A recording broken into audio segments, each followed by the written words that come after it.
ஹாய்ங்க. Friday morning ஒரு குட்டி mini vlog பார்க்கலாமா? நேத்தாங்க எல்லாருமே ஊர்லேருந்து வந்தோம். நான் ஊருக்கு போய் ஒரு 15, 20 நாள் ஆச்சுங்க. ஊரில் நோம்பிக்கு போயிருந்தோம்.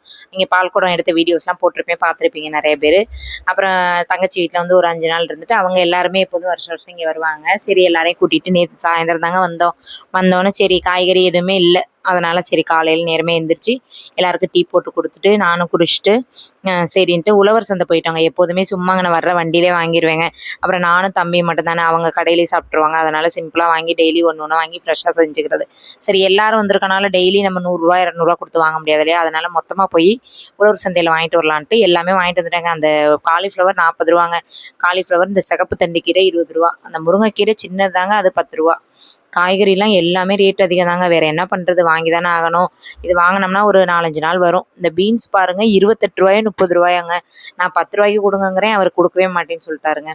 அப்புறம் கேரட்டு, பீட்ரூட்டு, எல்லா வெஜிடபிள் முடிஞ்ச நாங்கள் காய்கறி நிறைய சாப்பிட்டுக்குவோங்க. அதனால் வாங்கிட்டு வந்தாச்சுங்க. ஏன்னா இன்றைக்கி நாளைக்கெலாம் சாட்டர்டேலாம் சைவம் சாப்பிடுவோம் எல்லாம்.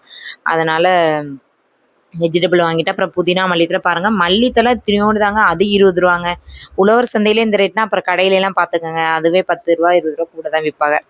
அதனால் வாங்கிட்டு வந்தாச்சுங்க. இந்த வாரம் வாங்கியாச்சு எல்லாம். அதை வாங்கி ஸ்டோர் பண்ணுறதாங்க பெரிய பாடு. வாங்கிட்டு வந்துடுவோம், ஆனால் அதை எடுத்து வைக்கிறக்குள்ளே நமக்கு ஒரே பாடாயிருங்க. அதனால் எல்லாத்தையும் அப்படியே எங்கிட்ட அடைச்சி வச்சு எடுத்து வச்சாச்சுங்க. ஒரு வழியாக எல்லாத்தையும் ஸ்டோர் பண்ணிவிட்டு இன்றைக்கி மத்தியானம் சமைச்ச வீடியோ என்னால் போட முடியலைங்க. ஏன்னா வேலை கரெக்டாக இருக்குது, அதனால தாங்க. ஓகேங்க, பாய்.